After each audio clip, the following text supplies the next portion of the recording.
আমি আজকে যেহেতু ওর ওয়াইফ হিসেবে দেখতে এসেছি, আর স্বাভাবিকভাবে আমি কিন্তু বায়াস ওপিনিয়ন দিবই। ওর কাজের ক্ষেত্রে যদি হয় ওকে আমি ওর ক্রিটিসিজমটা দিব, বা যারা এর সাথে সম্পর্কিত তাদেরকে আমি ক্রিটিসিজম দিব। আমি এভাবে ওপেনলি আসলে ক্রিটিসিজম দিব না।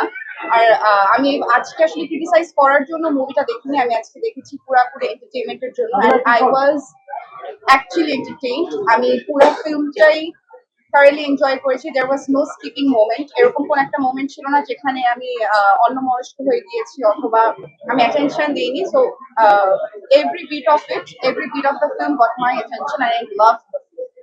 এখানে সিয়ামের কিছু ন্যাচারাল ট্রেটস যেটা আছে সেটা আমি স্ক্রিনে দেখতে পেয়েছি। আমার যেটা মনে হয় যে ওর নিচে ইম্প্রোভাইজেশন ছিল নাকি আমি জানি না। না এগুলো হৃদয় না। You also must be very romantic because which I mean You have no idea.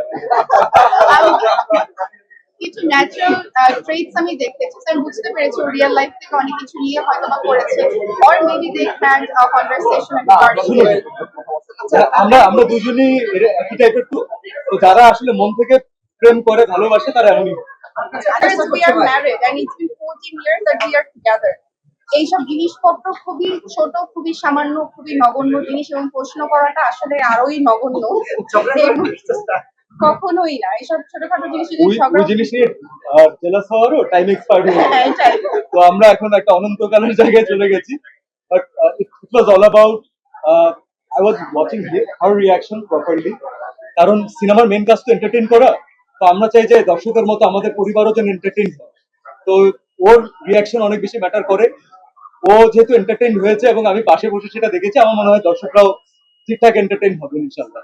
উত্তর অলরেডি দিয়েছি। আমার কাছে অ্যাকশন সিন যেরকম পাগল লাগে, রোমান্টিক সিন সব সিনই একই রকম। অভিনয় আসলে 100তে 100 হয়েছে। মানে আমি নিজেই আই ওয়াজ জেনুইনলি সারপ্রাইজ, এবং আমি ওকে বলছিলাম যে তুমি how did you bring that swag. তো আমার কাছে মনে হয়েছে আমরা বলে যে এটা বলিনি, না উনি চান।